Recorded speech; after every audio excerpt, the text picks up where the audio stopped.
Vamos continuar o nosso estudo? Estamos aqui estudando a vida de Davi. Já vimos aí as suas vitórias, já vimos também as dificuldades, os momentos tenebrosos assim do reinado de Davi, como ele perdeu o seu reinado e recuperou. E nesse último vídeo nós veremos os últimos anos de Davi, os últimos capítulos também do segundo livro de Samuel, do capítulo 21 ao 24, que é retratado esse final da vida do rei Davi. Davi já com mais idade, Davi já com o seu reino restaurado agora, depois de perder o reino para o seu próprio filho. Seu filho Absalão morre e ele retoma o reinado. E Davi, no capítulo 22, ele entoa um lindo cântico de gratidão, reconhecendo que era o Senhor na vida dele, reconhecendo que Deus havia restituído, que se ele tinha alcançado a restauração, não foi pelas forças dele, mas pelo poder do Senhor, pela ação do Senhor. Nós vemos então que uma das características do verdadeiro homem de Deus é essa, é a gratidão, que deve estar presente no nosso coração. O reconhecimento de que Deus é que conhece o nosso coração, conhece a nossa caminhada, é Deus que nos ajuda nos nossos momentos difíceis e é Ele que nos levanta. Ele nos abate quando necessário e também nos levanta. E aqui na apostila, no final da página 16, nós vemos Davi, apesar de todas as situações que passou, entoou um cântico de gratidão ao Senhor. Mas ele ainda cometeu um grande erro, isso é retratado nos capítulos seguintes, ao levantar um censo sem autorização de Deus. Nós vemos no capítulo 24 que o Senhor se enfurece com Davi, porque Davi ele resolve levantar um censo, uma contagem do povo. Para que Davi levanta uma contagem do povo? O texto não deixa muito claro, mas ao que parece ele queria saber quantos homens de guerra ele tinha, talvez para se exibir, para se vangloriar da quantidade de homens, de soldados que lutavam ao lado dele.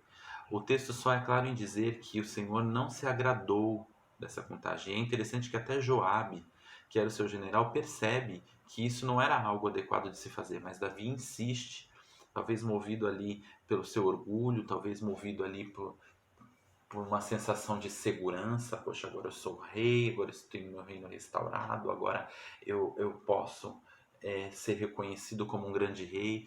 Talvez movido por isso, pelo reconhecimento das outras nações, porque ali já os outros reinos ao redor já enxergavam o reino de Israel como um reino de verdade, com um rei forte e um rei poderoso, porque Deus lutava ao lado dele. Então ali há essa sensação de segurança e de orgulho, talvez, que levam Davi a esse erro, a fazer essa contagem, e isso desagrada tremendamente o Senhor. E o Senhor usa a vida do profeta Gade para trazer uma mensagem para Davi, falando que ele havia se desagradado e pedindo para Davi escolher qual seria o castigo que Deus traria. Deus deu-lhe 3 opções para ser castigado: 7 anos de fome, 3 meses fugindo dos seus adversários mais uma vez, ou 3 dias de peste na nação. Davi escolhe a terceira opção, pois confiava na misericórdia de Deus. E estava certo, pois antes de mandar a peste sobre Jerusalém, Deus suspende o castigo, ordenando a Davi que ofereça um sacrifício na eira de Araúna, que veio a se tornar o local do futuro templo, onde Salomão veio a erguer o templo, mas isso já é história para a próxima aula. Mas o que nós vemos aqui é mais uma vez Davi reconhecendo sua falha, enfrentando a consequência do seu erro, porque muitos morrem dessa peste, muitas pessoas morrem.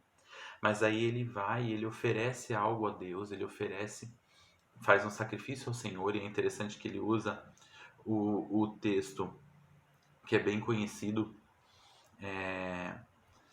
em que ele fala no finalzinho do capítulo, que no capítulo 24, verso 24, não quero comprar essa terra, esse terreno, ele fala a Araúna, pelo seu valor, porque não oferecerei ao Senhor meu Deus holocaustos que não me custem nada. Então Davi reconhece que há um preço a se pagar para aplacar a ira do Senhor, porque a Araúna oferece de graça para ele os itens para o sacrifício, o terreno para se fazer ali a consagração. e Davi resolve pagar realmente por aquilo. Ele compra tanto o terreno como os bois a serem sacrificados ao Senhor. E é interessante que isso nos mostra, é muito usado esse texto em momentos de ofertas, para mostrar que nós devemos sim fazer algo para o Senhor que nos sacrifique, que seja sacrifício para nós, que nos custe. Mas esse texto não se aplica só à questão do dinheiro, mas sim a nossa vida com Deus, porque a nossa vida com Deus também envolve abrir mão de coisas, também envolve esse doar-se para o Senhor. Eu estava assistindo ontem uma pregação falando disso, falando do texto do jovem rico, presente em Mateus 19, que quando aquele rapaz fazia tudo certo para o Senhor, mas quando Jesus ali, né, de fato, o chama para abrir mão dessas coisas, ele não quer e ele vai embora. Porque muitas vezes nós queremos uma vida com Deus, mas que não nos custe nada, que não exija abrir mão de nada. E aqui esse capítulo nos mostra isso também, que a reparação com Deus, a restauração da nossa vida e dos nossos pecados, das consequências dos nossos pecados e uma caminhada de intimidade com Deus nos custa sim sacrifícios. Às vezes envolve sacrifício financeiro, como foi para Davi aqui, mas também envolve abrir mão de tempo, abrir mão de prazeres, abrir mão de muitas vezes da nossa própria vontade, dos nossos planos, dos nossos sonhos, de projetos nossos, para ver a vontade de Deus se concretizando na nossa vida. Davi, ele desejava construir um templo para o Senhor, mas Deus disse para ele que essa não ia ser a tarefa para ele. Isso lá no capítulo 7. Davi abriu mão de um projeto para deixar esse projeto ser realizado pelo seu filho.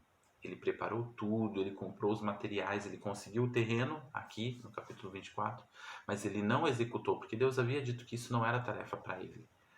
Davi abriu mão de muitas coisas. Já no 1 Samuel nós vemos, primeiro livro de Samuel, Davi abrindo mão ali de matar Saul e tomar o reino no momento que ele queria, para que realmente o reino viesse para ele na hora que Deus queria que viesse.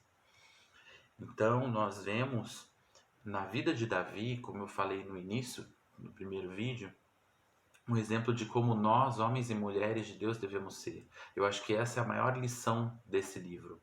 É entender que homens e mulheres de Deus também pecam. A diferença é como eles lidam com o pecado, com o quebrantamento, com confissão, com arrependimento e com sacrifício das suas vontades, abrindo mão do seu eu, diminuindo para que ele cresça, como diz João Batista lá no primeiro capítulo do Evangelho de João. Que nós possamos diminuir para que o Senhor cresça, que nós possamos nos arrepender dos nossos erros, que nós possamos nos arrepender das nossas falhas, nos prostrarmos diante do Senhor e reconhecer que Ele é Rei, reconhecer a sua soberania, colocar a sua vontade na frente da nossa e sermos também homens e mulheres segundo o coração de Deus, como Davi. Amém? Que Deus abençoe a sua vida e até a próxima semana, quando vamos estudar os reis, os demais reis, começar o nosso estudo dos demais reis de Israel. Amém? Até mais.